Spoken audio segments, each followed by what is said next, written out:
what's going on? I'm your boy Jay Rana. Thank you for joining me on another episode of the Jay Rana Show. Today, I have the pleasure and privilege of introducing to you Avish, the singing doctor. Avish, what's going on, bro? Hey, how's it going, Jay? Everything's going fantastic. Thank you for having me on this podcast. I'm so excited. Thank you for joining me, bro. This is great for everybody. Like, this is fantastic. Is this your first podcast?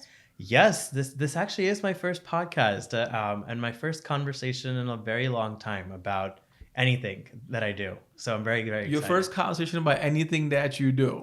Yes, in this sort of formalized setting. Okay. Not in passing, the way everybody else, just kind of asks me and then just keeps going. So I'm assuming you do a lot of things. Yes, I do. I'm a very busy guy. You got to be busy, right? I'm a very busy guy, yes. I'm glad you took out some time in your busy schedule to come all the way up here because you're out of Philly, right? Is that what you said? Yes. I live in Philly. I work in Philly, so yes. And you came all the way to Springfield, New Jersey just to jump on my show. Yes. I appreciate that, bro. Much love. Yes. At the moment you messaged me, I was like, I have to. I'm very excited. I want to see what this is about. I appreciate that. Yeah, man. We try to make sure that we talk about the events industry and like the impact that we have on the wedding industry because it's a huge industry, bro. I mean, it's a multi-billion-dollar industry, right? Yeah. It is what it is. And there's not really a podcast or a space to talk about the vendors behind the scenes and what the vendors go through and how they work together and have some type of synergy to perform on the day of an event. Oh, absolutely. I think in the last 3 or 4 years, especially ever since I've been getting a lot more wedding gigs and kind of working with different couples and different families and trying to kind of manage and make my way into their events and stuff like that, it's been very, very difficult to solidify, I think, the process and making sure everybody's really happy with the outcome. And, that's just one step of it. And I'm sure you know that. So. That's just one step of it is to make sure that they're happy. But there's so much more that goes into it, man. Mm-hmm. Like, I'm sure when a client reaches out to you, let me ask you a question. How will the client actually come to you first and foremost? Oftentimes it's as simple as a direct message on Instagram. It's as simple as an email. Or through a text through someone else's contact. Yeah. It's honestly, that's just how they reach out to me. And then I reply back within a couple of days at most. Yeah. And, I look at my calendar because most of the times they'll say, hey, this is when our wedding is being planned for this specific weekend. Are you free? That's usually the first question. And then I look at my calendar because How often are you free? See, the thing is a lot of my schedule, at least right now in this time and day, is dictated by my work. Yeah. Because that calendar is set in stone every year in June for the entire 1 year, from June to June. Oh, wow. Okay. So, I did not know that. Yeah. So it's like the academic year for residency. They plan out your entire calendar. They tell you what weekends you're free. They tell you when your vacation weeks are for the whole year out. So if a client messages me in May and asks me for a date in July, I can't tell them until June. Oh, okay. Have you lost a lot of gigs that way? I maybe one or two, not too much. Oftentimes I try to work around and I try to ask work like, hey, do you think I'm working? Do you think I'm not? Or oftentimes I just tell the client like, look, hey, this is my situation.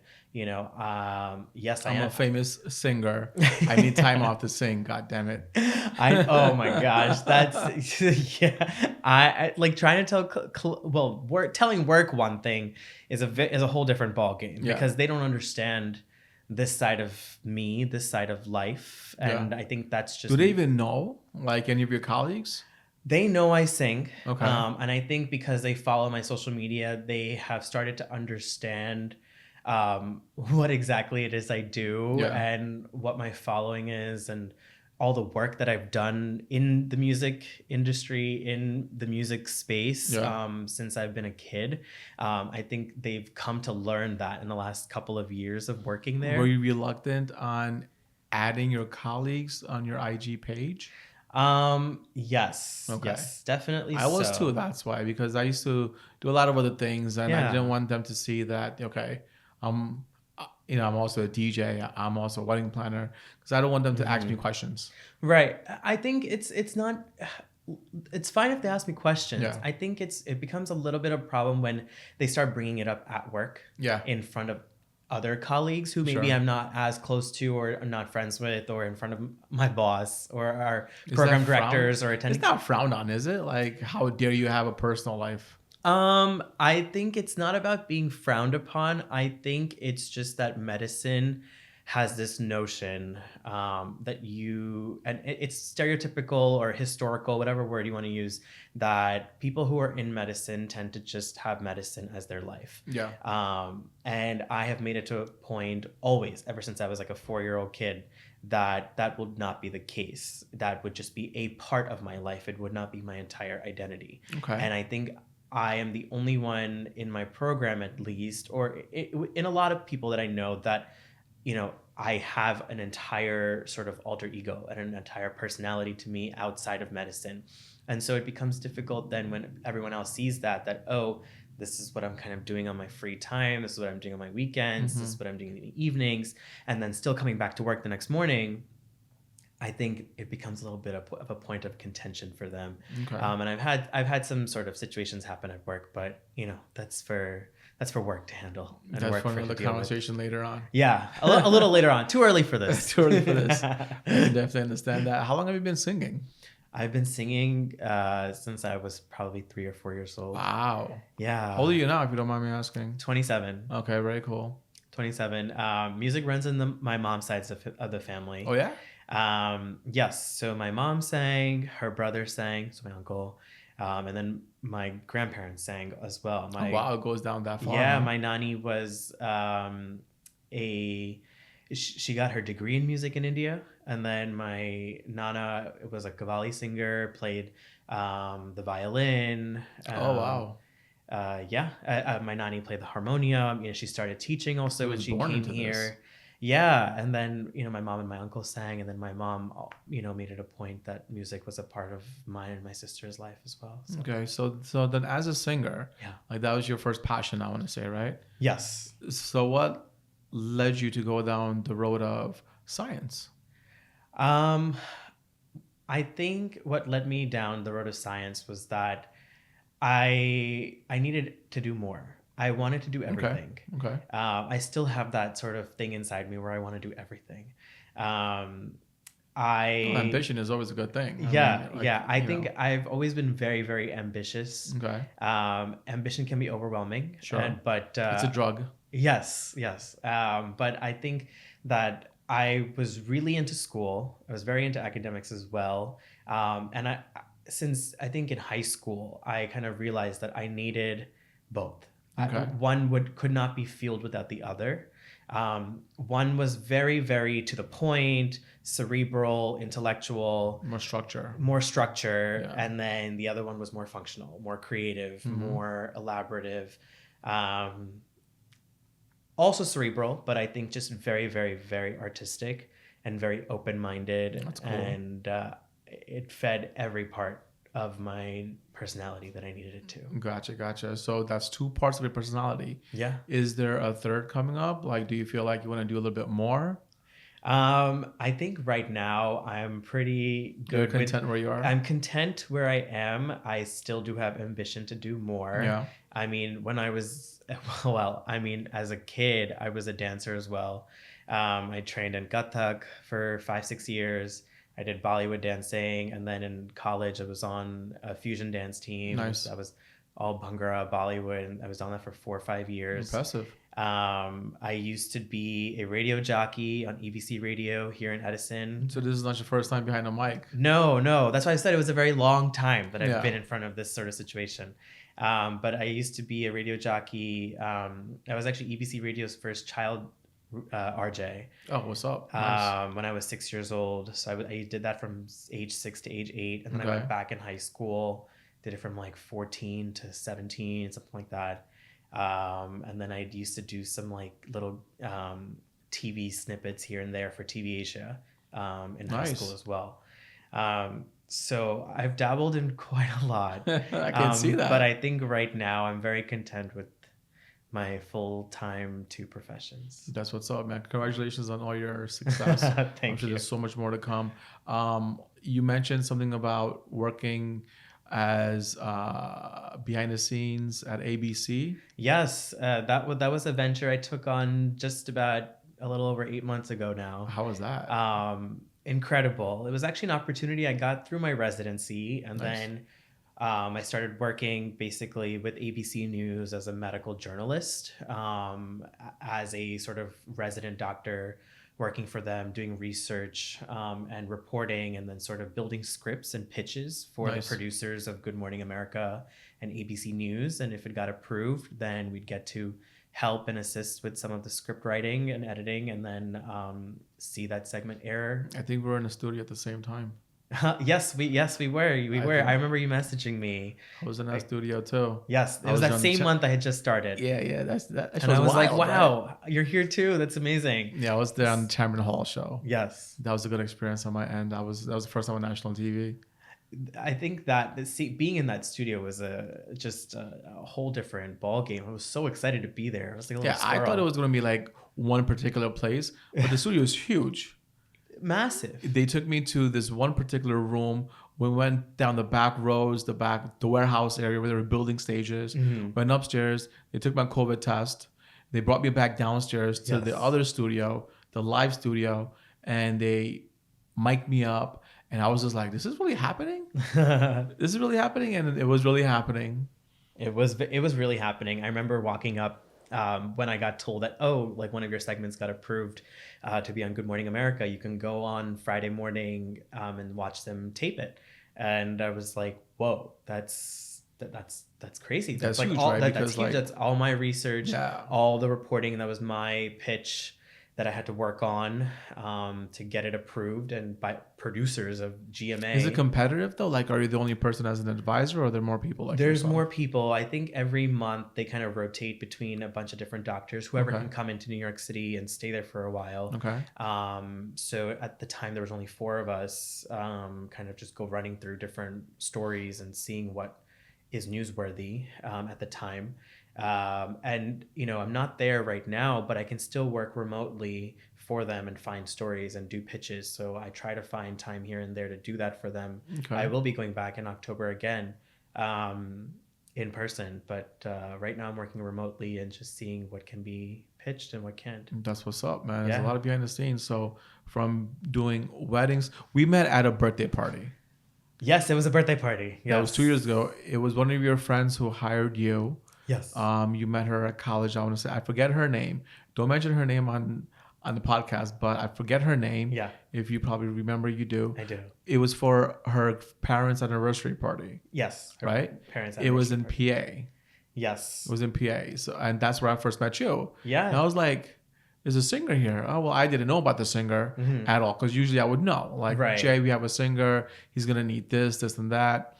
And I would talk to the singer, like, what kind of reverb do you want? What type of echo, flanger effects, Yeah. everything across the board. And I'm going to stop you right there because I appreciate that you know that we need all that stuff. Of course. Because let me tell you, I've worked with a lot of DJs at similar events, and they have no idea what I need. That's They unfortunate. They have no idea. I show up on the day of, and they're like, "Oh, you need a wireless mic," and I'm like, "Yes. How else am I going to walk around and sing and entertain?" Like, Yeah.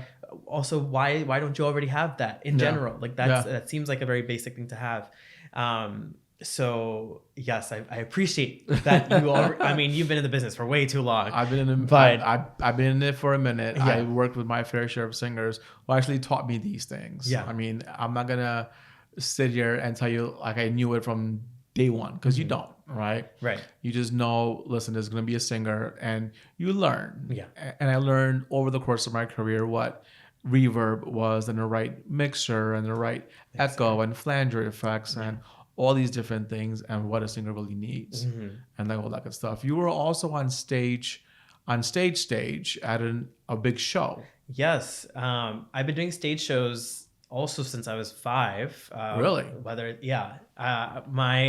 My mom, my biggest supporter. I'm sure everyone. Our moms are always the best. Moms are always everyone's biggest Yeah. support. My mom's my biggest supporter My too. cheerleader. I actually make fun of her now, and I call her my Kris Jenner now. all the like time that. because she's more my manager than my mom Yeah. right now. But she pushed me to be on stage ever since I was 5. And so I think because of that, I do not face any sense of stage fright at all. I can go anywhere, hold a mic, and speak and sing anytime. That's what's But up. to go back to your original question, yeah, I was very humbled to have like kind of a string of events and stage shows in the last 6 months. I got to open for Atif I Aslam, was gonna say that. open for Shreya Ghoshal, Yeah. and open for Javed Ali. Those are goals for a lot of singers, bro, and you're just It knocking it out the was, park. oh, I'm getting goosebumps like thinking about it. I Actually, just bet. saying it out loud, like just You like open for these mega superstars. it was great. Like wow, I'm like literally like getting goosebumps just thinking about it all over again. Round of applause for But you, big bro. like That's great. it was surreal. It is surreal. I still think about it and I'm like, oh my God, I can't believe I just did that. Yeah, Each one was a very different experience. I bet. I bet.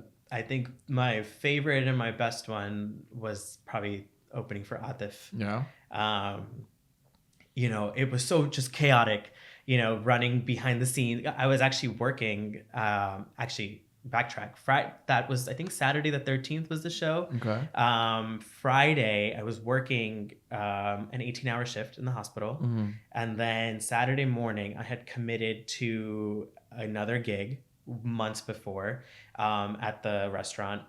And then from there, I drove and 2 hours to the Atif Aslam Hall in Jersey an hour before the show was supposed to start. And because I was opening and there was a lot of like kind of delays from his team, I didn't get sound check. Okay. Oh wow. I didn't have sound check. Were you nervous? I was so stressed. I showed up backstage. I was just trying to find the person in charge to tell me where to be, where to go, what to do. And she helped me with all that. And she told me, give your music, if you have music, to the engineer over there, talk to him, figure out your settings. And that's what I did. And he was saying, okay, we'll try to do this. We'll try to do that. We'll try to do this. And I was like, what do you mean we'll try? And the thing is, I couldn't even tell them before or ahead of time, all these things, reverb, lighting, cues, when music. I'm sure you had a whole show in your head when you thought about it. I mean, so the opening was only a 10-minute slot. Yeah. And I love maximizing time, 10 minutes. I think a lot of people just think, oh, 2 5-minute songs, cool. But no, I'm given this large platform. I'm given this large opportunity. How can I showcase everything that I can do in those 10 minutes to a brand new audience and to make an impact. Huge audience? That audience was, I don't even know, like 5,000, 7,000 people in that auditorium. Like it was crazy. And that was just his New Jersey show. It wasn't like a combined New Jersey, New York or whatever. And that's just in person. Like you And also think in about person. the cameras and the broadcast. Yeah. Millions. Exactly. And then, you had projectors and all the screens and so many eyes on you. And you're the first person that they're going to hear. Yeah. Everyone's here for Atif, but they're going to hear you first. It's a lot of pressure. You don't know. Do you remember your first song that you sang? Yes. Was it an Atif song? No. They specifically told me not to sing Atif songs. Okay. Which made sense. So all the shows that what if you sang it better than him? I don't know, but I mean, no. At least you didn't I say, wouldn't be able to sing his. Okay. Sorry, no, I wouldn't be able to sing his songs better than him. I mean, he's the original voice. He's the one that gave it life. Yeah. I'm just emulating. But sometimes there's a lot of covers out there that sound better than actual artists. Sure. I still think it's a sign of respect 100%. to not, it's so what was concert. your first song then? So my first song that I actually sang was Sun Raha Hai Na Tu from Ashiki 2. It was the opening and it was actually momentous for me to sing that song and I chose that song purposely for that gig to start with because 10 years prior to that concert, I had sung Sun Raha Hai Na Tu when it had first come out on stage, and that was my first large stage performance post high school. It was in college, and that was also some thousand number of people, all brand new, had no idea who they were, and the response I got from that was incredible. And that song, and people had remembered me singing that song Yeah. from all over. Like, it was one of those Can you bless us with a snippet real quick?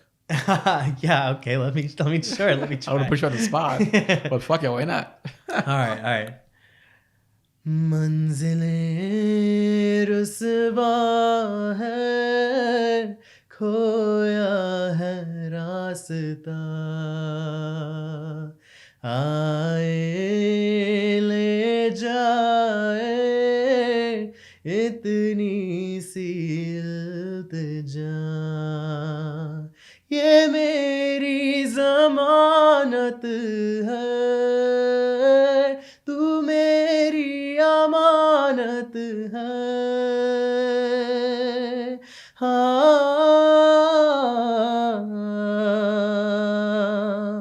मुझको इरादे दे, कसमें दे, वादे दे, मेरी दुआओं के इशारों को सहारे दे, दिल को ठिकाने दे, नए बहाने दे, ख्वाबों की बारिशों को मौसम के पैमाने दे, अपने करम की कर दाए,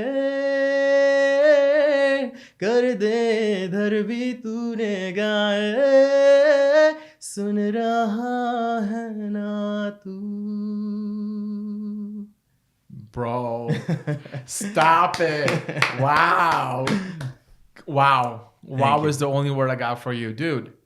Very talented. You like got me all emotional and in my feelings. Thank you. You did. I tried to like not go down that road of my own heart, but then you continued. I'm like, oh man. It's a very emotional song. It means a lot to me.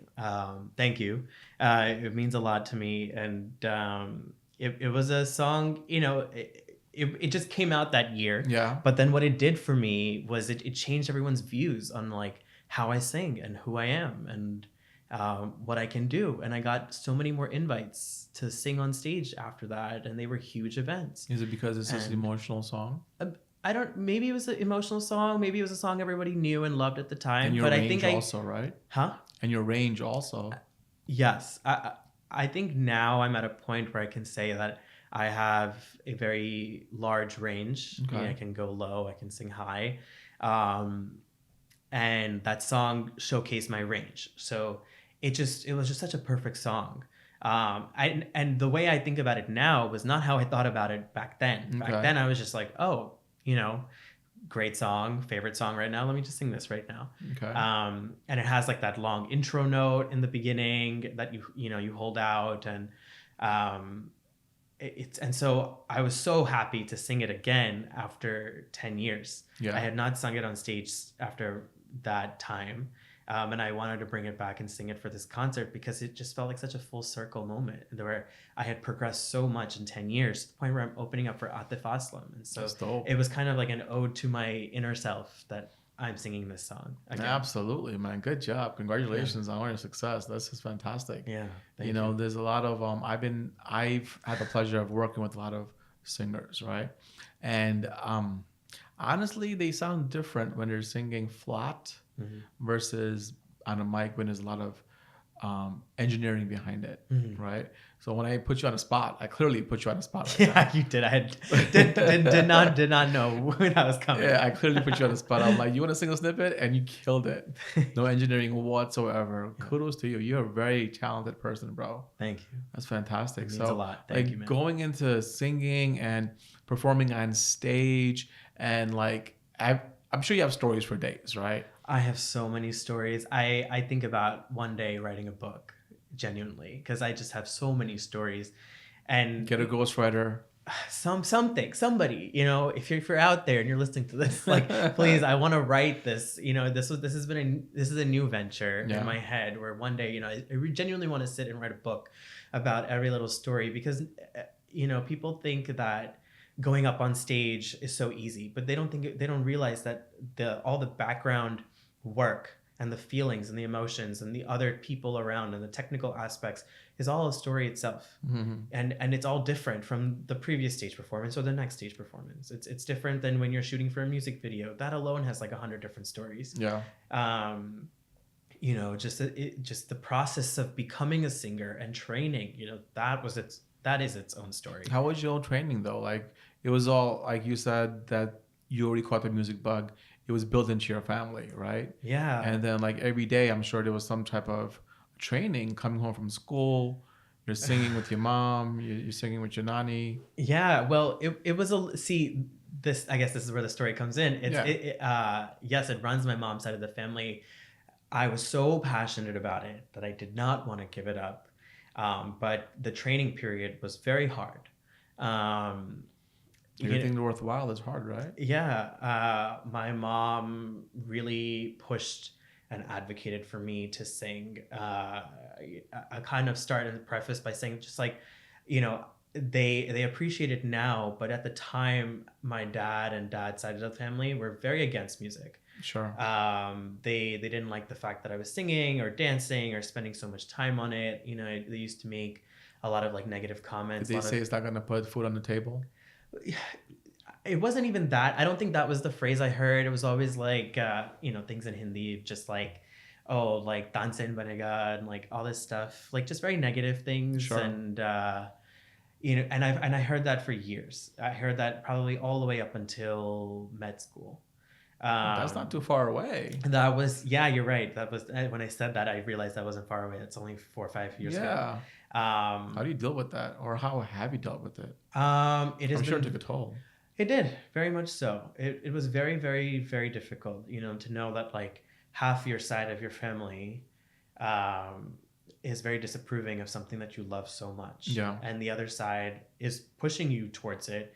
But I think the power balance is also a little hard because we live in such a patriarchal society. So it was always dad's side of the family and, you know, what dad wanted. But I think this is where my mom, you know, was my biggest advocate, and she always pushed for me. And I was so adamant as a kid about it too. Yeah. I loved doing it so much that, you know, no force could stop me. And I pushed through. I went to all those stage performances. Would I come back and without support, like without 100% support? Without 100% support, there'd be so many times where I'd miss my dad, as any kid would. You know, especially when I just killed a stage performance, which was a big event for me. Yeah. I remember I performed in the middle of Times Square. At the Valley Times Square when it had first come out. I think it was like the first of its kind, and so I got invited to perform, and that was such a huge thing. You're in the middle of Times Square. I look back at that video, and you're like in the middle of Manhattan. Who can say that? Like you can. 12,000 people in that video that my mom captured of just staring at the stage, and I'm the sole singular person up on that platform singing for 15 minutes. And oh my God, that was such an incredible opportunity. But how'd you feel being there? All these eyes are on you and just you. It was phenomenal. Yeah. And I wasn't scared one bit because stage fright, it just isn't a thing. I don't feel it anymore. I'm afraid of everything else. Not so but many people can say that, bro. Good job. I'm afraid of a lot of other things, but not that. I'm not going on stage and performing because I know I'm good at it. And if I mess up, I know how to cover it. And that's if I mess up. I like that. The music and singing and that being on stage and performing is something I know I have under my power, and I can control it, and I'm good at it, and I'm not afraid. And, that's what's up. And if I feel like something's wrong, I will figure it out and fix it immediately within 10 seconds. That's what's up. As a professional, you should, right? Yeah, exactly. 100%. I mean, and that goes for any job. You know? Yeah. And but you know, being up on that stage, I just kept singing and singing and singing and trying to get everybody hype. And I saw like, you know, whoever was in the front was dancing and screaming, and you know, it was just such a fun time. And you feed off the energy right off the bat. Yeah. Oh my gosh. My favorite part of singing is feeding off of that energy, feeding off of people's energy. You know, I do that every weekend right now at brunch, and it's like 300, 400 people, and it's just me on stage. And you know, if I'm just feeding off of people's energy, if I know that they're liking something, I'm going to give them more of that. I'm going to go in the middle of them, take my mic and start dancing and singing with them, you know, being a part of them, being a part of that crowd, and being a part of that stage experience, and making them feel like they're part of the whole thing, you know. Gotcha. You mentioned brunch. What are you saying? I'm at for the last 3 years, I've been doing on Saturdays Bar NYC's Bollywood brunch. Nice. So I've been there since 2020. Okay. And then COVID happened, and then I went back when it opened up again. Okay. So Bar, if you're listening, sponsorship opportunities. I mean, Bar was another huge opportunity, and I thank that team every day because they're such a huge second family up in New York. Nice. So you travel, right? You live in Philly, so you're up on a turnpike or every day, you said? Every day. You know, if it's not for on the weekends gigs, you know, sometimes it'll be evening gigs, sometimes there'll be things like this, you know, and I'll drive because I love it. I don't want to miss out on anything if I know I can't, just because I'm driving. Exactly. I mean, all these opportunities are right in front of you. I mean, you have to take it. Yeah. And 2 hours max, or, you know, people say 2 hours of driving is so much.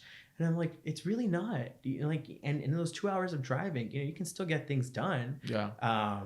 I call my family, I call my friends, I listen to music. It's my alone and me time to think and reflect. And then I go about and carry my business out. I love driving myself. Every time I do gigs out of state, I prefer driving. Yeah. Like, for example, I just, we wrapped an event in Atlanta, right?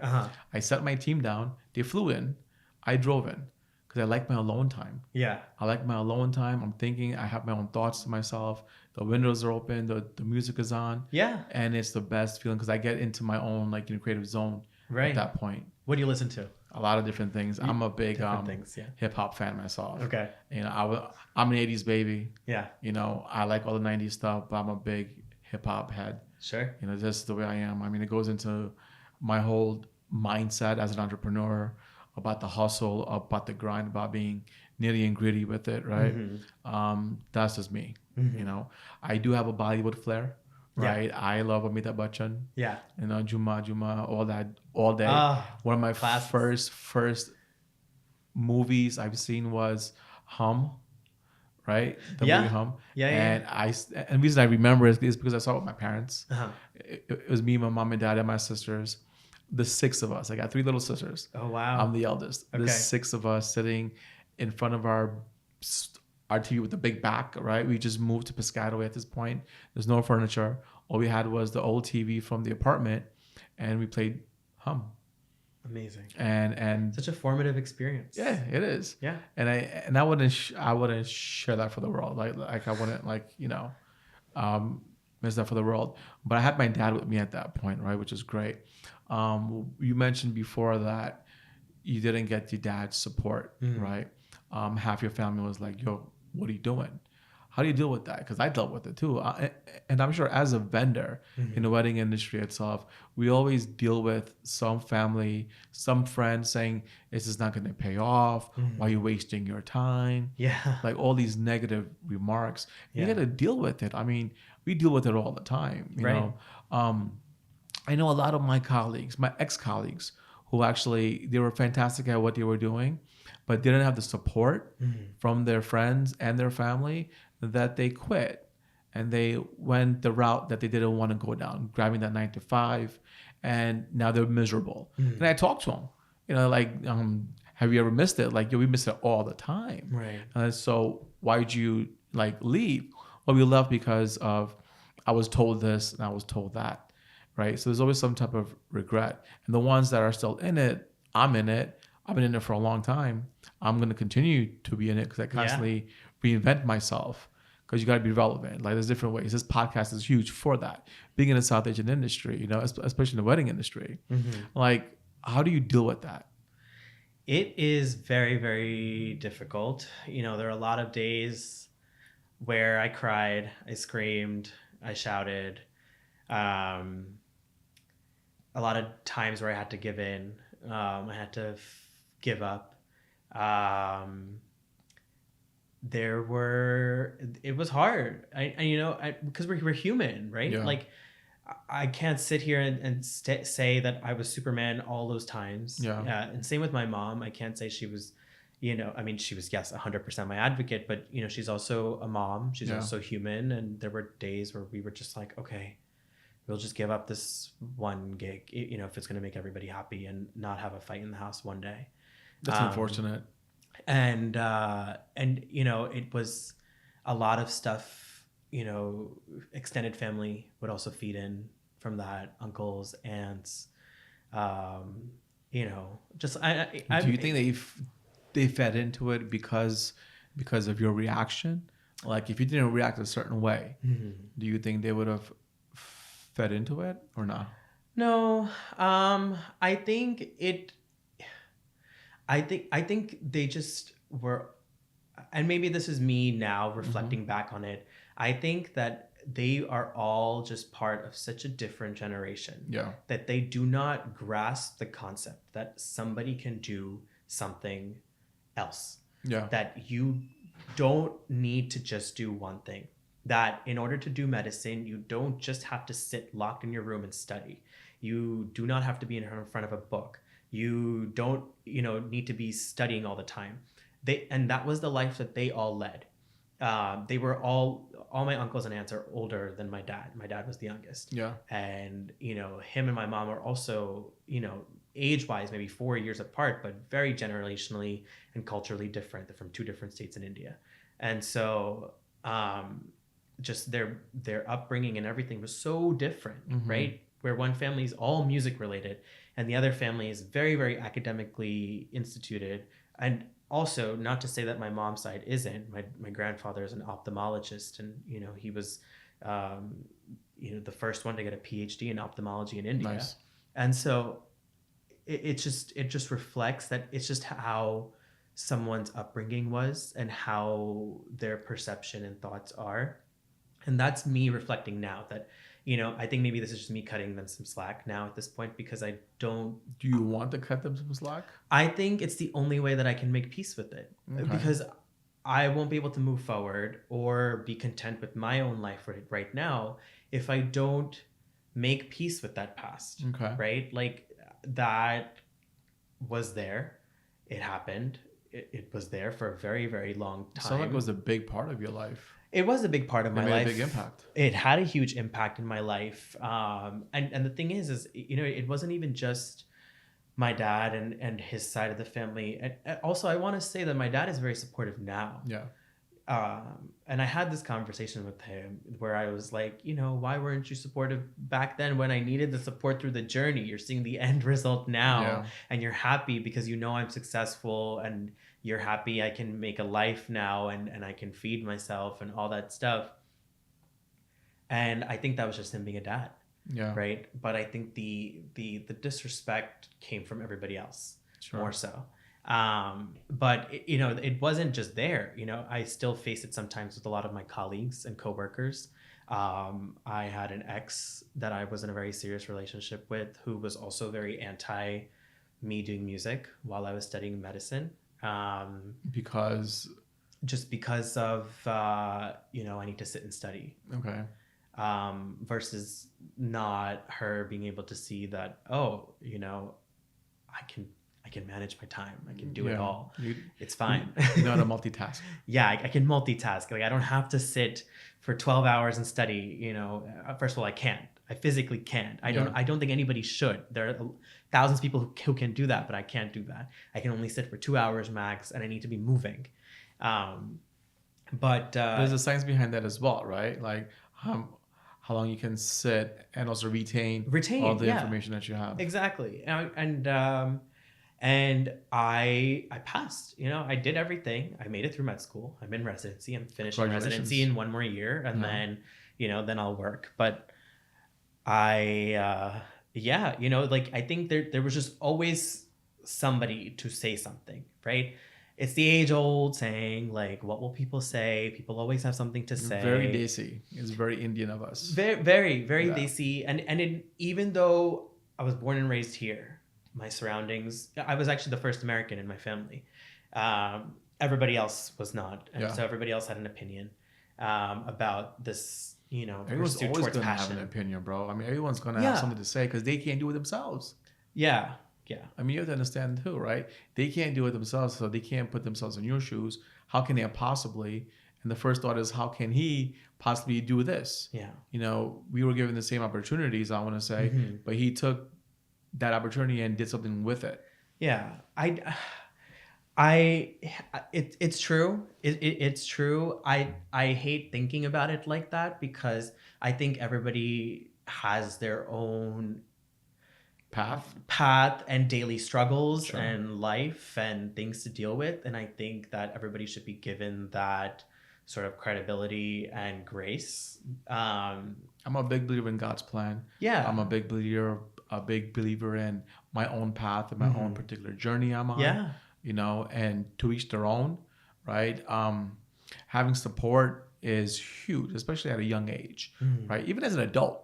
I mean, I'm 44, bro. I mean, I hope. I would not have guessed that. And you guys, I know you were joking outside that you're old, but I would have not guessed you're 44. Yeah, 44. 44 isn't even old. I want to be doing what you're doing it. I make sure I look good at a certain age, bro. It's all part of it, right? But the thing is, I own my age. Because you have to, right? Yeah. I've been DJing. I've been in the wedding industry since 2001. I was 21. So I seen it all. I seen the whole industry change. I seen it change from record to CDs to Serato. I seen it develop. I seen the guys come. Yeah. I seen the guys go. I seen the industry change to what it is now. That's why I can talk about it. If I didn't live through that, I wouldn't be able to talk about it now with you. Right. And the same thing with you. I mean, you lived through a lot of trauma growing up with half your family not supporting you, right? I want to say. Yeah. And then think about the same situation in 10 more years, in 15 more years, in 20 more years. Yeah. Now, in 20 years, do you think you're going to be specializing in a certain science with your own practice, or traveling the world and creating your own music on stages? Right. Like what do you see yourself doing? What do I see myself doing? I see myself doing both. Okay. I think that we are in such a great world and space right now or I have allowed myself to be in that world and space where I can say that I can plan for both. Where I can have my own practice and run that part-time, and I can also vacation, and I can make my own music, and I can still be in the wedding and entertainment industry and perform for others. And be able to do that. And, that's what I want to do. And be able to create my own brand and my own sort of, business that way, where I'm being able to create entertainment and be entertainment for people. Do you have a plan for that, like your own branding? It's in the works. Okay.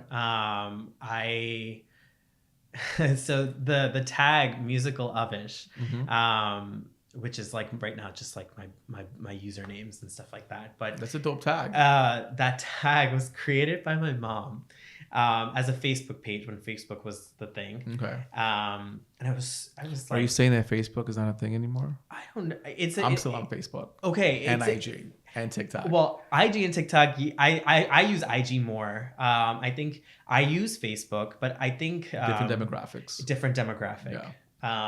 Literally each app is for a different demographic. 100%. And it makes creating and putting out content so much harder because of that. But the tag musical Avish was like a Facebook page my mom created just to post stuff that I was doing as a kid, and newspaper articles and shows and videos and things like that, from the camcorder and uploading and stuff like that. And when I got to college, I didn't want anybody to see that. Why? I don't know what was going on in my head at that time. I was very self-conscious. Where'd you go I to was school? such like a Freehold Township high school. Okay. I was such I think because I was one of the only brown kids in that high school of 500 in my class. Yeah. There was 4 brown people and that's it. I was one of them. Yeah. And I remember I used to sing Hindi songs for Multicultural Day. Okay. I was the only multicultural thing there. Okay. But A lot I of remember pressure going on to your back. huh? There's a lot of pressure on your back at that It point. was in high school, but I loved it. In high school was when my parents, or when I would be going to do singing, and I was be training in Kathak and doing Bollywood dancing and doing Yeah. shows and stuff like that. But when I got to college, I was so shy because I was suddenly surrounded by a lot of Desis. Yeah. I went to Drexel. I somewhat equated to like Philadelphia's version of Rutgers. Okay. And so there were a lot of Desi people all of a sudden around me. And How do you feel about that? at that time in my life, I didn't have Desi friends. Yeah. I had grown up with only Caucasian friends because Mm-hmm. that was just a demographic at my high school and in middle school. And I showed up and I was like, oh my God, everybody here listens to brown music. There's a brown dance team. There's brown frats. Yeah. There was all this stuff, right? So I didn't know what to do. And I didn't allow myself, and in those first couple of months, to showcase all the stuff that I'd done. Were you worried about all the attention that you're going to get? Yeah, I think so. Okay. I just kind of wanted to, be cautious, walk a little bit just with Because of all the haters? no, not haters. I think I was just shy. Okay. There was no like, Shy? at that time because it was suddenly like it felt like a different country. Okay. Genuinely, I was just like, oh my gosh, where am I? Like, Okay. what is happening? Okay. Even though all these people are listening to the same stuff. Probably and your just- music. They were all, well, I mean, but like, it was just so bizarre. And now, another 10 years later, I don't know what I would do in the reverse situation. Yeah. I've only been in a Desi realm since. But it was, yeah, I just didn't know what to do. And then somebody found that Facebook page. Okay. Was it a friend of yours? Yeah, or- it was a okay. friend of mine. It was a girl I liked at the time. And then she found this Facebook page and she told everybody. What's about that girl's name? it. No, we won't talk about it. She's still a friend. And she found this Facebook page. She told everybody about it, our friend group. And but then everybody loved it. Yeah. But I was so shy about it. But then the stage performances happened, and then that just became my stage name because everybody just started calling me that. Musical Avish. Yeah, everyone just started calling me Musical Avish. People would even drop Avish and just call me Musical, and like would just like call me that, right? As like an adjective or a term of endearment or It's whatever. like mystical. Something. Yeah, like that. Okay. It was a term of endearment, I think. And it just stuck with everybody. And I think, and since then it has stuck. That's all people know me as now. That's what's up. And it just, again, that's another story. Just how that whole thing came about. So then a few months into it, one of your friends found that page. Then a few months after that, I'm sure you had to play that role. I did. I played the role. I had a friend make a logo for me, a graphic logo for me, and it stuck. And I use it everywhere now, and I don't even want to change it because it just has such a meaning and story behind it. Yeah. How did all that affect your college career though? I kept As an artist. As an artist, Yeah. It enhanced it. I think because I at that time then when I kind of realized that okay, people are kind of down with this, really supportive of me singing. I was on the dance team at that time too, so I had a really strong social support, Yeah. strong network. Yeah. We were going to different all the dance competitions that happened everywhere at random colleges in Boston, Penn State, at San Francisco, Los Angeles. Nice. We were traveling like crazy every month for every 2 weeks for a competition. And then these competitions would also call me to be like, hey, we want you to sing as an exhibition act separately. How did they know you were a singer? I would post covers. And then Okay. it was that one show, the one stage performance that I got where I did the Sunra and Natu. Okay. And then from there, people just saw that video on YouTube and then started contacting me to do these shows That's what's up. separately as like an exhibition act. If I ever get married, you're singing at my wedding. 100%, man. Okay. No doubt. I don't know when. I don't know where. I know who. Yes. But I will give you a call. Yes. I'll be there without doubt. I'll clear my schedule. I appreciate that. Yeah. But that's fantastic, though. I mean, like, you started college. You didn't know what was happening because you see all these brown people all of a sudden. So from your first couple of months as a freshman compared to your last couple of months as a senior, it was night and day. Oh yeah, 100%, right? 100%. There were places where I would just like show up and I'd just be like eating either on campus or just like some random college or whatever, and people would be like, "Oh my god, like you're Avish," or like you're the singer or whatever, and I'd be like, "Yeah, that's me." How'd you feel about And that the first couple of that times? still That's happens. It happens all over where I go to Manhattan. People will be like, "Oh, you're the bar singer," and I'll be like, "Yes, that's me." that's what's up. And it's great. It doesn't. I don't feel.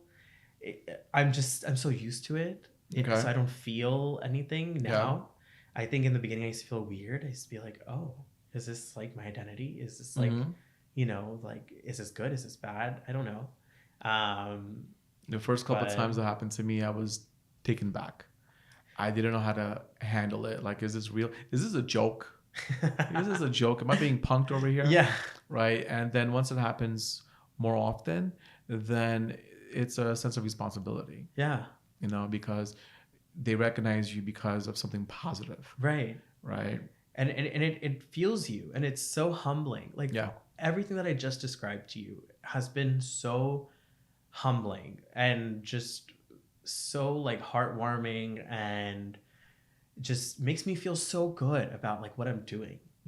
That like I feel like nothing happens without struggle, Mhm. nothing happens without support, nothing happens without repercussions and good things that come from it too, and it leads you to the next step, and everything that I've done has always led me to a next step Yeah. that I had not planned for. 100%. And none of this is anything that I would have planned for. I almost sometimes feel like I should just stop planning, because some things just gonna happen. All these concerts and shows It's that just God's happen. plan, right? I didn't plan for it. I just woke up one day and I got a text being like, "Hey, you want to come and open?" And I was like, "What? Is this real? Am I like just like you said? Am I being punked? Like what's happening?" Yeah. Like no way. And It's all part of God's plan, man. Your it's your so, journey is your own journey, and yeah. from what I see, it's a great one. It's so rewarding, and I just now I have people who message me like, "How'd you get this? How'd you get that?" It becomes a little hard to kind of decipher who's actually asking for advice, Mhm. and who's asking to be competition. Sure. That took me a little bit of time to kind of siphon, because I think everybody's a good person. Yeah. I look at everybody, and I don't know if that's just because I'm a doctor, and so I have to see everybody as whole and Yeah. and patient, and I think that also clouds a lot of my judgment about Have you people. gotten taken advantage of? Yes, there have been a lot of situations about Okay. that. A lot of people will, I think in the beginning, people will be like, "Oh, how'd you get this gig?" And I tell them, whatever work I'd done or process I've done. And then next thing I know, they're suddenly doing the same gig. Gotcha. I'd be like, "How?" And actually there was one, this was actually very recent. I'm mid performing on stage. It was at the API convention launch dinner. And I even spoke about it on TikTok. I was so upset about it in the moment, because it was the third time that something like this had happened, Okay. where I'm singing on stage. I see the tech guy on the left. He is, just controlling the mic volume ratio. Everything's good. People are dancing. I'm on stage singing. And I see I think another singer was hired that day. He was a little bit of like an older gentleman. So he had a different range of songs that he was singing earlier. Sure. But then like, I don't know, you can read on people's face when something's wrong. Mm-hmm. So I could set, when I'm up on stage, I'm also very attentive and perceptive. Yeah. I think I kind of have to be, and it's sort of innate now, because I want to feed off of people's energies and 100%. stuff like Your that. energy So, is and like heightened at that point. right, exactly. So you want to know, what are people expecting? What are people vibing to, right? So, and I'm looking down, I'm like watching people's conversations, like seeing what, like trying, like lip reading. I've gotten so good at that. And I see this guy, and he is not happy, and I see him from the corner of my eye. He goes upstage, goes to the back room to the tech. I see him at the tech, and he suddenly changed everything. And I was like, why is he changing things? Like, I don't know who this guy is. While you're singing? While I'm singing, mid-singing. Okay. And I suddenly hear that I can't hear myself sing anymore. Like, I just hear music. And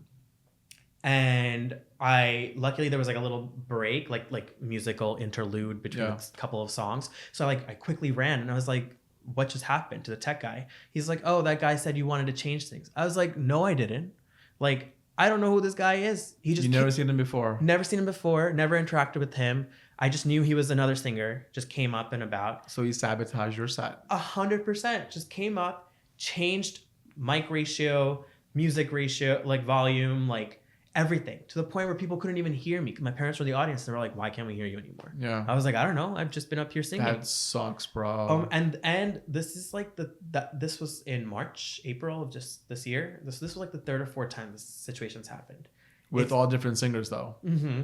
All different singers. It's even Wow. happening. It's even happened in like basement parties where somebody hires somebody just to like, you know, play music at like, just like it's a Christmas party or something. And then like, you know, I'm invited as, not as a singer, but just like, that's my family party or family friend party. And there's like, oh, sing a song. That always happens. Okay. And so I took the mic and I'm singing a song. It's like a 3-song medley. I sang the first song. People loved it. The second song, suddenly can't hear anything. Like just suddenly can't hear me singing at all. And my dad actually was watching the guy and saw that the other singer had gone and changed everything all of a sudden. And I'm like, it's a Christmas party. This is my family and my family friends. Wow. Like, what? Like, yeah. Yo, anyways, these guys got no scruples whatsoever No, to fuck around with you like that. So that's unbelievable, man. it's crazy. It's so crazy. And I mean, They're like, scared of you. They're scared of your what do talent. you think? For what? It's a Christmas party. They're scared of your talent in so many ways. They see you as a threat on their level. You affecting their money at that point, because if you're gonna go down that road and play around with your engineering at that point, that's because you're affecting their money, or you're gonna be affecting their money, Right. you know, which is the thing is, it's good competition. I mean, think of it as healthy competition. Step up your own game. You don't got to sabotage. I mean, let the singer sing, do his job. He's there for a reason. Yeah. He's good at what he does, right? Why are you being Indian about it? You know? Yeah. Very desi about You it. gotta say it. You gotta just- say what to say. Why you gotta be Indian about it, bro? Come on. Yeah. Like, this is nothing to be competing about. I wasn't even like quote unquote working that Yeah, night. but brown people are like that, Yeah, man. They I don't know. support each other. I mean, I talk about that all the time. Yeah. Brown versus brown support. I mean, if you were on the same boat as the Jewish community, and I talk about this all the time because it's important to talk about and have a voice behind it. But the Jewish community is so far ahead of the game because they support each other. You know, there's a saying, when one person has money, all 4 of them have money because that money stays within themselves. Right. The brown community, not so much. No. Everyone is in it I for don't know themselves. what it is. I don't know where that mentality comes from, and it sucks. And I know that there's a new generation. Thank God for that new generation. Right, yeah, that are trying to change that. Yeah. You know, there's, you know, Because people talk about it now. That's why I'm a big advocate about it, right? Yeah. Like, it's taboo to talk about, but talking about something that's uncomfortable, that's gonna increase growth, Right. right? But I think there's still a difference. I think people are talking about it. There is conversations about community and conversations about collaboration Yeah. and that kind of support, but I don't think it increases opportunity. Okay. Even though people try to build community and collaboration, I think people use it to network, but I don't think it allows for growth and opportunity for everybody. I think you have to create your own opportunity at that point. Right, exactly. So it's tough to sort of trust that then. Yeah. Because is it really community, or is it just a bunch of people in a room? Yeah. You know? And that's sort of the fine line that I'm seeing a lot right now at events where I go to, especially like a lot of the New York events. Yeah. And I kind of see that, and I'm like, oh, I don't know how much I trust everyone here, you know. And like, that's sad, right? Because I feel like that's been ingrained in us. Yeah. You know, from generations. It's not our fault. We can't even blame our parents or our grandparents. Right. I mean, No. this is from generational back in the day. You know, and we're just born this way. I feel like in the industry, you know, when I was in it, or I'm still in it, or like in the beginning of it, there's a lot of times when a brown vendor would prefer to work with a non-South Asian vendor just because they feel like there's more credibility there, or they feel like Oh yeah. they'll go further, but they don't. They never do, because honestly, like in the desi industry, you have to. If you're not brown, I don't think you're gonna go too far. Mhm. I seen a lot of American companies come in, and they left. Yeah. Because the communication is not there, the Right. expectations are not there. Because as an Indian vendor, as an Indian client, right? Even if as an Indian client, they're paying us, right? But they have so much more expectations at this point, right? And we're willing to bend over backwards, Yeah. right? Non-South Asian vendors, they're not willing to bend over backwards.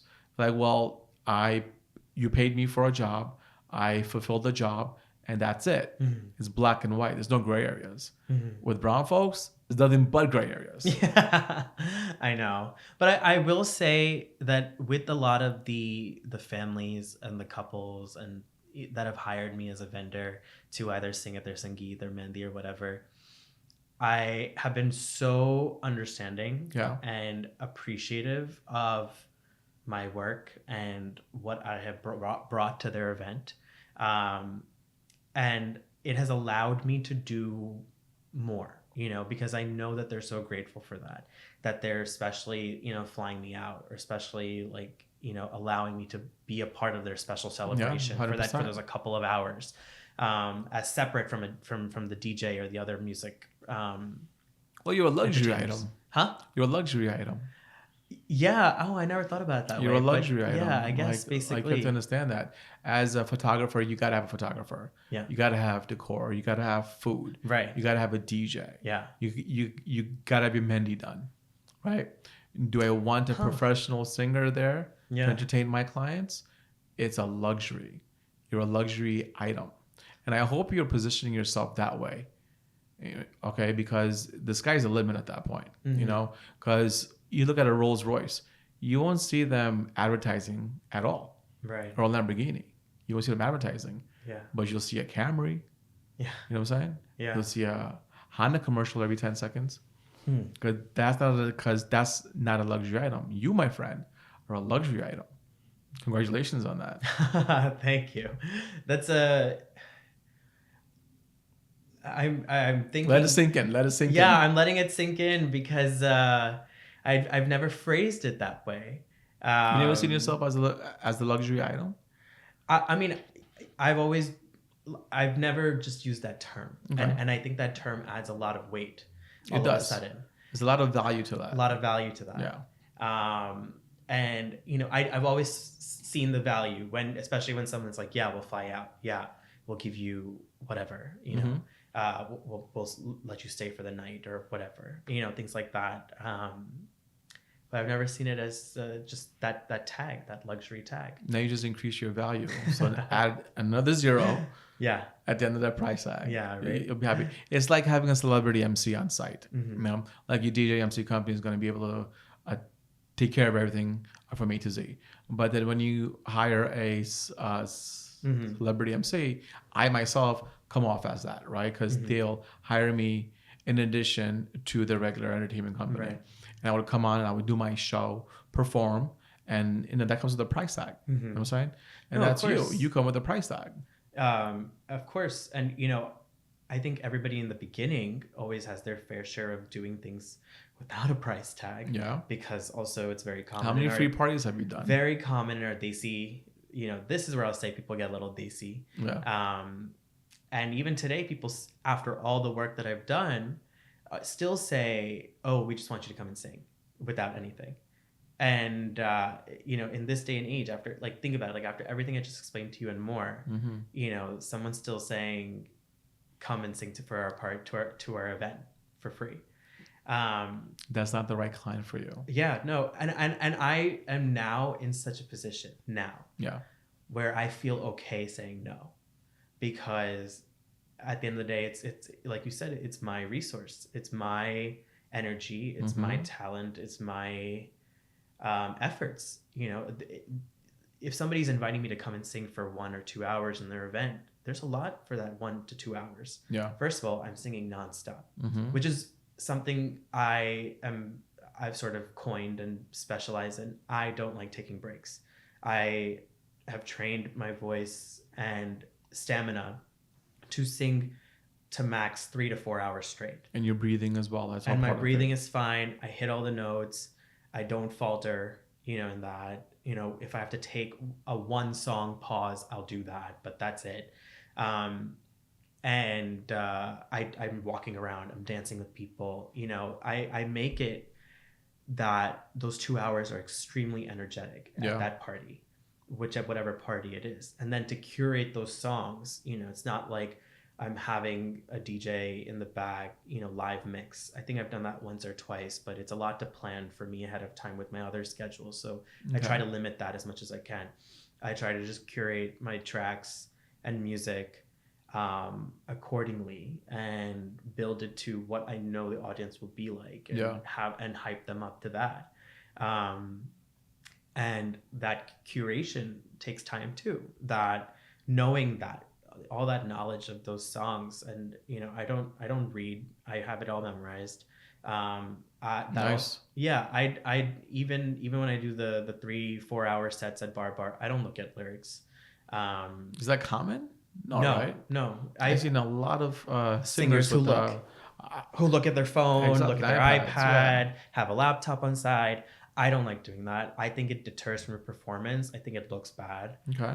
Also, I think because this is all I listen to. Yeah. And so this is just me singing in my car. So I already know the lyrics. So it's not like that much different, where I have to have that on the side with me. And I've seen such great singers, look at the lyrics and then they're just hyper fixated at their iPad. They're not looking up at anybody. They're not talking to anybody. They're not like engaging with anybody. Yeah. Which facial reactions and energy. They have no performance value, at that point. Okay. And I think that's what I bring. And that's what's up. And that's nice. what makes it all so special, and for me and for them. And it just heightens the whole experience. And I love doing that. Yeah. I love seeing everybody so happy.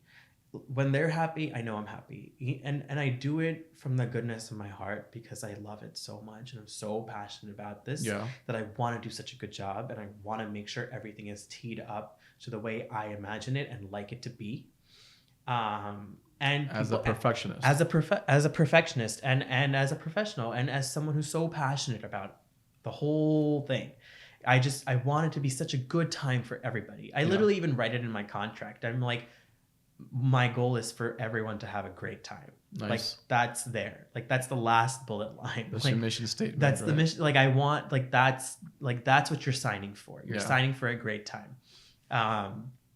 And people respect that. And my clients understand that. They come and they love that. And I take pictures with all my clients. I'm like, I want to remember this. I want to know that I was a part of your wedding. It's a wedding. It's the best day. People look back at this it's year after year after year after year. It's their very best day. They've been planning it for weeks, months, even years. Yeah. Right. It's bigger budgets, major budgets. It's life altering. It right? is. And they want you to be part of it. Right. I mean, being just considered, it's an honor just to be considered, right? But to actually like close that contract and be there, it means something. It means something. You know what I'm saying? It means something. And you can't go back on it afterwards. Yeah. There have been times where, and this is just because of scheduling issues, where someone will sign me for a date like 7 months ahead. And like I said way earlier, that like I don't control a lot of my schedule because of residency right now. And then suddenly I'll be on call that night. So then, I'm stuck. What do I do? Then I'll have to kind of figure it out between both parties, essentially parties being either the clients and saying, hey, I think I can come after this time. My call ends at this time. Maybe I can come at this time. Or I'll tell work like, hey, can someone cover me? And I can take an extra shift from them later to make it up at work. Have you ever been in a bind where you go to an event in your scrubs?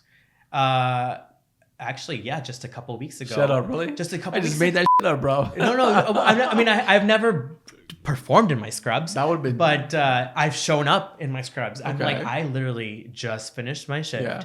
I drove right back up, 2 hours up here, and I'm ready to sing. You should perform in the Scrubs one day. Oh my gosh, no. That would have been so You know dope. what's so funny? There was one gig that just happened, and usually everyone says Avish or musical Avish, whatever. And somebody introduced me in this audience at this wedding, like please welcome Dr. Jain. And I was like, whoa. I have never had someone call me like doctor, like right as I'm about to sing. Yeah. So that was a weird sort of like, oh, because I Because think you got to get in the mindset. yeah. Right? And then somebody called me Dr. Jane on the mic, and I was like, whoa, what do I do with this now? This feels So weird. what did you do? I just laughed. Okay. I laughed, and I just went up and I said, hey, I'm Avish. please don't call me Dr. I am Jane Dr. here. Jane, but today I'm going to be the singing doctor. Please don't call me that here. I'm off duty. Have you ever been in a situation where you had to play the doctoral role at a private event because something happened? At Bar. No, really. I think somebody fell, got hurt. Okay. And I stopped mid set, went to go take care of them, make sure that like nothing had there was like blood or something had happened. I don't remember the exact incident, but I remember getting off stage and this is a natural feeling that you just have to do. It's just so natural. Yeah. I'm just like, hey, are you okay? You know, and relax. I'm a doctor. People at Bar don't know that. They don't know you're a doctor? No. And well, they know now. They'll know after if they follow me and Okay. they see my IG tag, Okay. which is just Dr. Musical Avish. There was even like a couple people who would look at it and be like, "Are you really a doctor?" I'm like, "Yes." Like I didn't just write that for no reason. I remember this one uncle sitting right in front of me while I'm singing, and he's like literally guffawing, like laughing, just like, "Oh, like doctor," and I'm like, "No, uncle." I literally stopped singing because I saw him sing. I was like, "Uncle, I'm actually a doctor. Like, you need to break that out of your head that I can be two people at once." Yeah. And I see that all the time. Okay. I think Usually older people, I'm assuming. no, a lot of younger people too. Really? A lot of people my age too. Okay. Are sort of just like, why are you here? Like, how are you doing this? Yeah. I think the bigger question I always get is, how are you here? Like, with what time off? You know what I think it is also? When you're an entertainer, Yeah. there's a certain stigma behind it. Yes. When you're a doctor, there's a certain stigma behind it. Mm-hmm. One is respected more than the other. 100%. Now, we can't even tell you which one it is, right? Because I don't want to go down that road, but I'm sure you get it, right? Can I tell you a very funny story about this? I was invited to sing at like Netflix's Indian Matchmaking season 3 launch or something like that. It was back in February. And so Seema Auntie was there and whatever. How is Seema Auntie? I'll get there. So she just saw me as the singer and the entertainer because I was working the laptop and the mixer and whatever. Mm-hmm. And you know, she'd be like, "No, don't sing right now." I'd be like, okay, fine, I'll sing whenever you wanted me to start singing. And then I start singing, and then you know, I'm telling her, "Oh, come up on stage," not listening to me, not engaging with me at all, talking to everybody else. You're just a singer. I'm just a singer. And then at the end, I'm like, event's done. I've finished my 2-3 hours. And I'm like, oh, like, can we take a picture? Didn't even want to take a picture. Didn't want to associate with me. Then the owner of the event hall, you know, was sitting with her at dinner, and she knew me, and she was just like, oh, hey, come like sit with us and eat dinner. And then she told Seema Auntie that, oh, he's not just a singer, like he's a full-time doctor.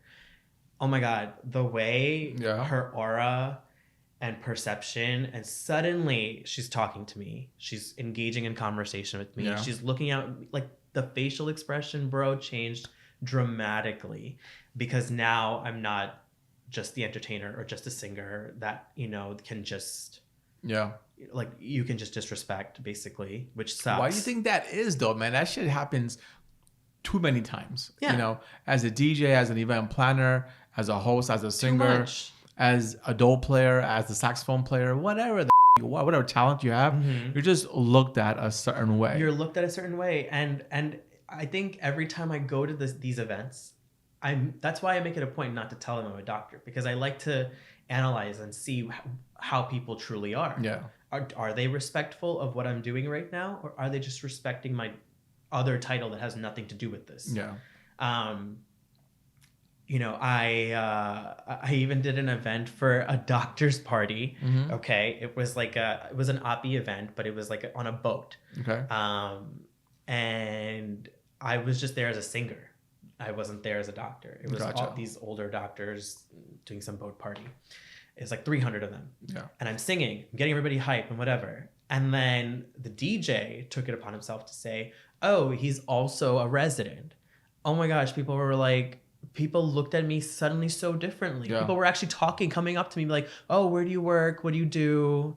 Oh my God, you sing so well. Otherwise, nothing. I was just like noise in the back. We were the hired help. I was just help. Yeah, No. That's it. I was just a kid floating around.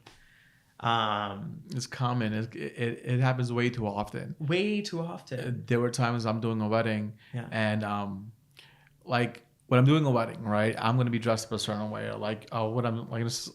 I'm gonna be in my shorts and my polo, and I'm working. Mm.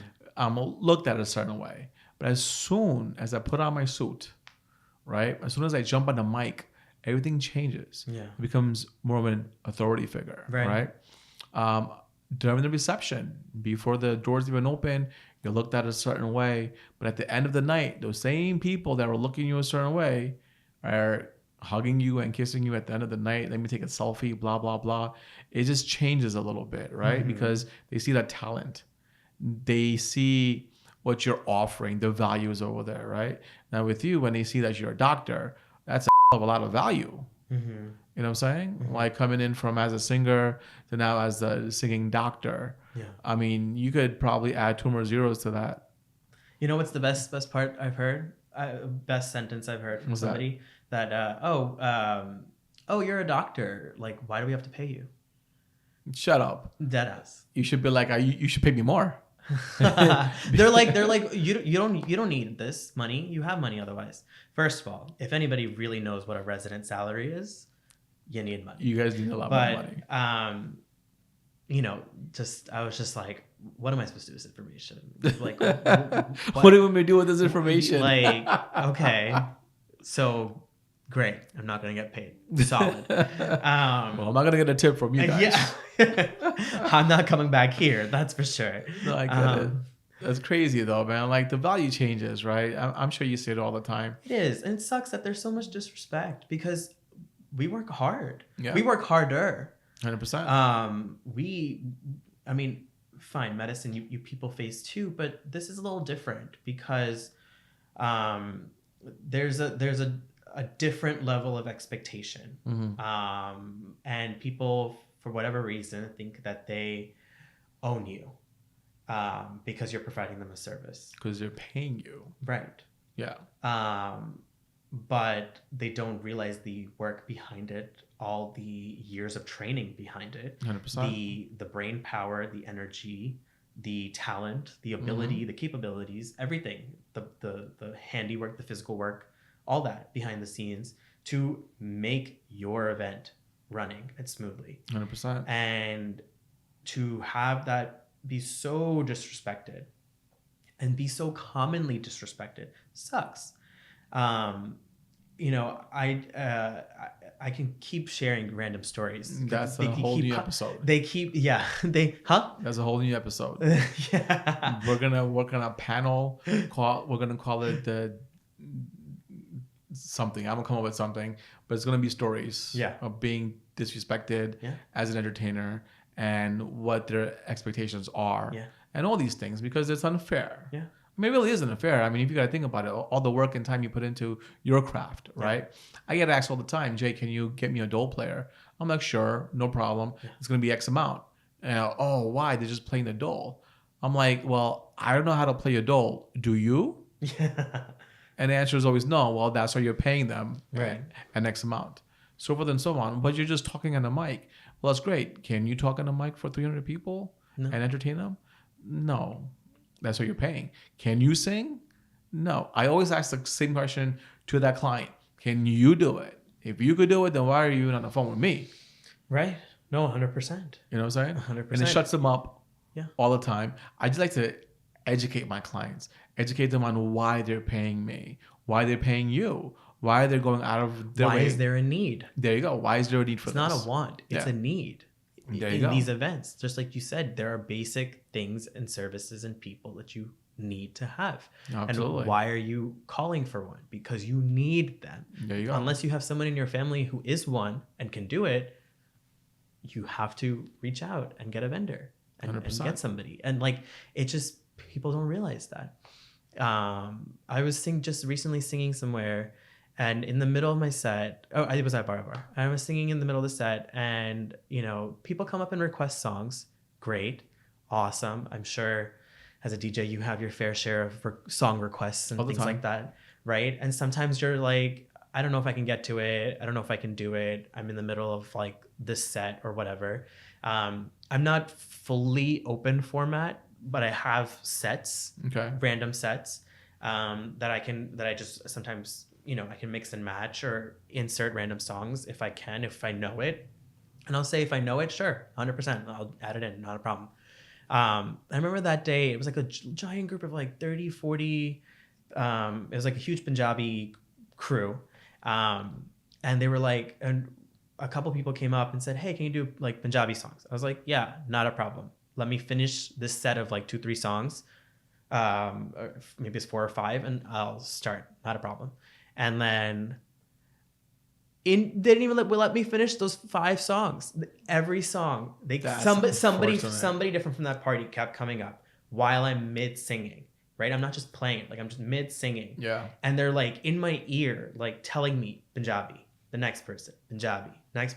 I'm like, guys, I know. I told 5 people from your party already, I'm going to get to it in 5 songs. What do you do? Give me time. I can't just stop this song mid-song and ruin the space for 100 other people right now who are vibing because 30 of you want Punjabi, which I said I'm going to get to.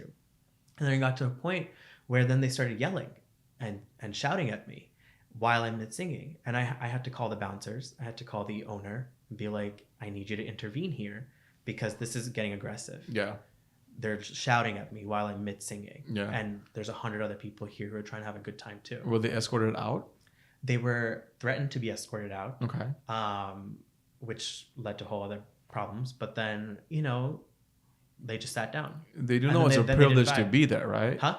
They knew it was a privilege to be there. Right, exactly. The owner was like, if you don't like this, you can leave. 100%. And it wasn't even like I said no flat out. I said, yes, I'm going to do it. I'm here for another 2 hours. I will get to it. I promise. And so it's so crazy to see. Did you get to it though? I did. Okay. I did. I still did it as a sign of respect because I know that they're here to have a good time. All they wanted to hear was vibe from Diljit. Of course. And I was like, I got you. I know the song. I'll do it. Give me a second. No, they just didn't want to give me a second. And so it sucked that it transpired that way. But, it goes to show that there's just so much disrespect and so much ownership. And from what? They weren't paying me directly. Yeah. Right? I'm entertaining the restaurant as a whole. 100%. So it's common though. Common. I hate to say it's common for all Punjabis, but it's not. I mean, 9 out of 10 times they happen to be Punjabi. And I can attest to that because I've been also in the same situations where I'm mixing and the crowd is vibing. They're having a great time. I got 200-300 people having a blast. There's a handful of my beloved Punjabi folks. I love you guys. I really do. My good friends are Punjabi, 100%. They come and they're asking me for certain songs, but right there and then. And 9 out of 10 times, they're always drunk. And it is what it is, right? And there were also times where I was doing private events or public events where there's a bouncer, and the bouncer had to come in the way and escort certain people away from the DJ booth because they were getting too aggressive. Yeah. I get it. Listen, we're there for a reason to entertain you guys. We're there for a reason to make you guys dance and put a smile on your face, but also work with us. Yeah. Let us do our job. We're good at what we do. That's why we're there. Right. Sit back, enjoy yourself, stop being aggressive, and don't lose focus on what's happening in front of you, which is a good time. Right. You know what I'm saying? No, 100%. I 100% understand that. Well, with that said, bro, it's our time. Oh, It goes by that fast. wow. It goes by That was fast. It goes by that fast. Well, we could sit here and keep talking. We can. That's going to be for the second episode, the third, because I want to have you back on my show. Okay. I'm sure there's a lot more stories. Yeah. The book that you're going to write pretty soon, or you're in the works of, the Ghostwriter. I'm sure after this episode is aired, the Ghostwriter will come out to you Yeah. and ask to be part of your journey. I hope so. Here's hoping. Before I sign off, do you want to look into the camera and go into your tags? Yes. What's up, everybody? I hope you guys enjoyed this special podcast. My name is Avish. You can follow me and all my music and all my journey at dr.musicalavish on Instagram. On YouTube, you can find me, Avish Jain, and then Spotify, Apple Music, SoundCloud, you name it, just search my name. And I hope you guys enjoy a lot of the music and the music videos and all that process. All that beautiful stuff. Yeah. Thank you for being here, bro. I really appreciate the time. So I know it takes a lot of time to be up here, and talking and sharing and just being vulnerable and just talking about your journey. Yeah. Right? I do appreciate it. And I'm going to see you here again soon. Thank you so much. This was a really special conversation. Absolutely, man. Yeah. Guys, that was our time. Thank you for joining us on another episode on the Rana Show.